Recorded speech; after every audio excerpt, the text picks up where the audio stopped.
Hello there, ladies and gentlemen, and welcome for another vlog. My name is Prophet, and today I actually want to talk to you guys about Rome 2 Total War. Why? And how come why would I do that? Well, let us talk about some of the things that people hate about the game, such as that there is only one turn per year unless you play Caesar in goal. I don't know about Hannibal at the gates, but definitely the Grand Campaign in general. How come you can only have one turn per year? This is a very interesting thing, actually, that I have been evaluating for quite some time. I don't know if everybody thought of this, or if it was only me, but I figured that, well, I would like to share a few words on that. And basically, it's so simple as spies and generals.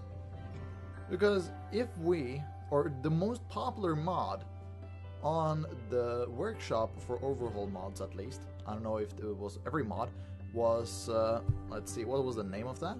The name was as much as a Radius Total War mod. And that basically made it 2 turns per year. That doubles the lifespan of generals and agents. And another cool mod was 4 turns per year. That is actually, I like that.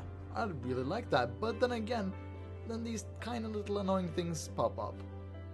So let us take a look at some of them. Okay, a spy. A spy is my favorite kind of agent ever since the first Rome 1, or that I played.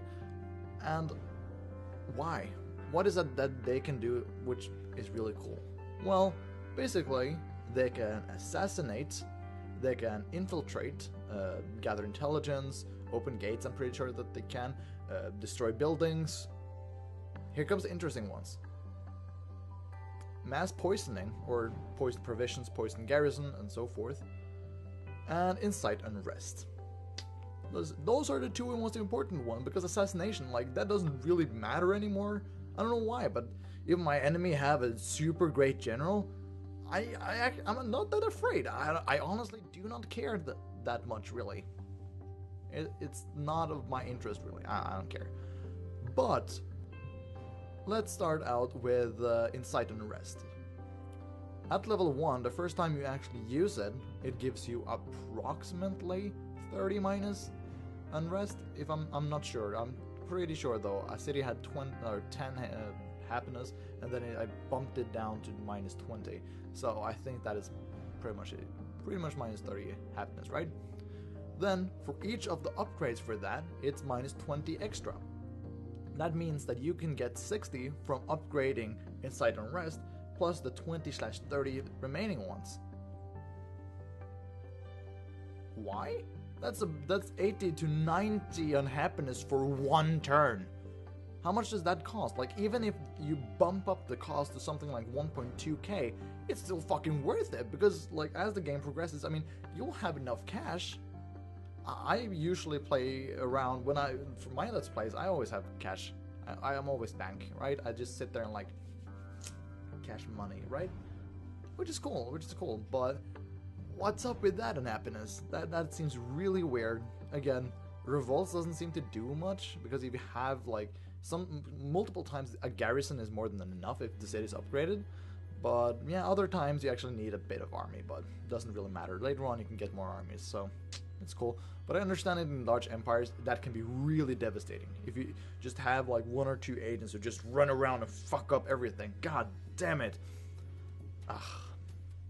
Okay, the second thing is actually as much as happiness. No, happiness, what? I mean, poison provisions and garrisons. Why is that great? Well, let's be basic about it. I think at first it will do between 10 and I think like 10% of the army or something like that. Not too much, or between 6 and 10%. But as you actually level up and your character gains traits, which actually happens really fucking quickly. With max up, like at level 9, I think is the soonest you can actually have mass poisoning. it actually kills up to 50 fucking percent of their army. This happens in one of my Let's Plays that is on YouTube right now.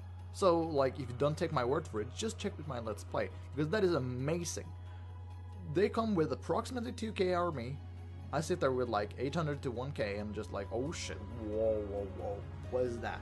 And suddenly, I can just like go up and like, just walk up to them, poison, and they're dead. They just vanish. Their entire army's like dead, and I can just walk out of my city and kill them. It is basically that. And I don't know if that was the reasoning that CA had for actually limiting the time or the turns per year to 1. But let's say that averagely an agent and spy lived, say, 40 years. You know, someone started out when they're really young and lived up to like 80. Someone started when they're like 18 or 20 years old. And then they live on to their like 80, 89. I've had some of those, I think. I'm pretty sure. I'm not 100% sure. Do not quote me on that.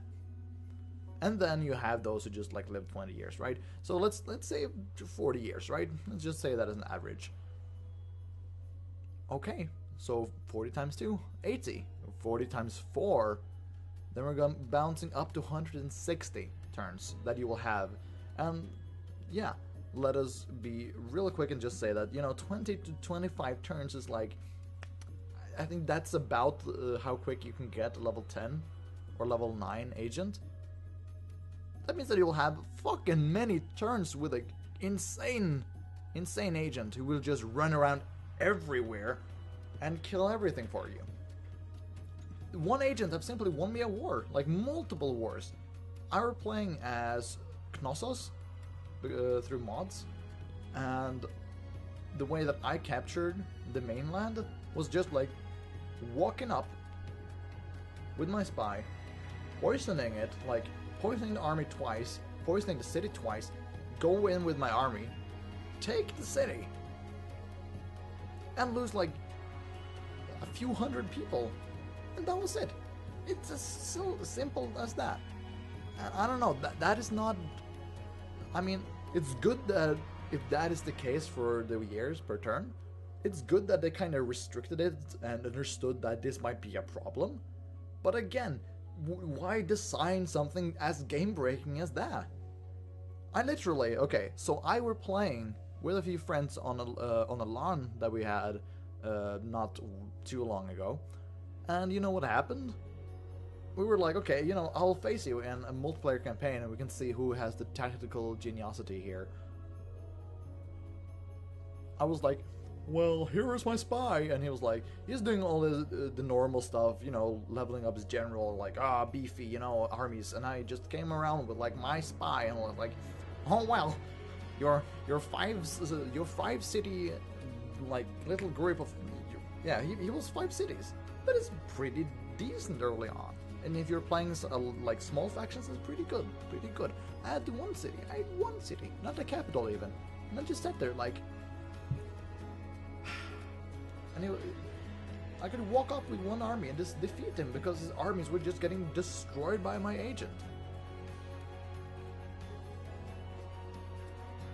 I don't understand. I do not understand why that is a part of the game. It is bad game mechanics in general. Like, you can say whatever you want, but it doesn't become a better mechanic. It is still bad. Personally, I love it. I truly love it because it's so fun. It is that retarded that it's great, and I would hate them if they removed it. But it's definitely a ton of fun when I can just play my campaigns and I can mess around with an agent. That is great. The only problem was that when I was at war with like 7 factions and 3 or 4 of them decided to put their agents outside one of my cities and consistently cause revolt and fuck. But it's great. It's fun. But it's still broken as shit, and I hate them for making something broken so fun.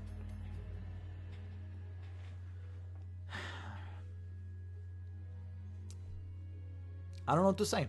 I'm kind of mad, but I'm still happy. I mean, like, that's really cool. That is really cool. But again, it sucks, right? So I don't know where I really want to, what I want to think about that. So yeah, I'll just cut it there and just say I'm partnered with Maker Studios, and we were bought out by Disney. So Disney Channel, Disney, yes. I will start. Okay, I think next Monday I will go on Disney Channel and be Pinocchio and Mickey Mouse at the same time. I would be like, "Hello there, kids." Boom. So yeah. But yeah, I love Disney. Frozen is a great movie. Pocahontas, great movie. And you know, like I actually love some of the older Disney movies. If you guys didn't know, some of the older Disney movies are amazing. Holy fuck, they're great. We have some of them which are simply I think it's like these two guys, or like there's one dude who's like a pirate and the other guy who joined the like navy, and they're like best friends. And then some shit happens, and they, like you have to go through hell and like face a lot of titans or like leviathans, and they get to this island, and it's like, oh, this island is really nice, and suddenly like this eye just open, and it, like they're actually just standing on top of this shit's eye, and the tree was like actually like the lantern on like or something on the head. It's really fucking amazing. It blew me away. And like the movie where two of those like retards become like kings, that's really fun actually. Disney.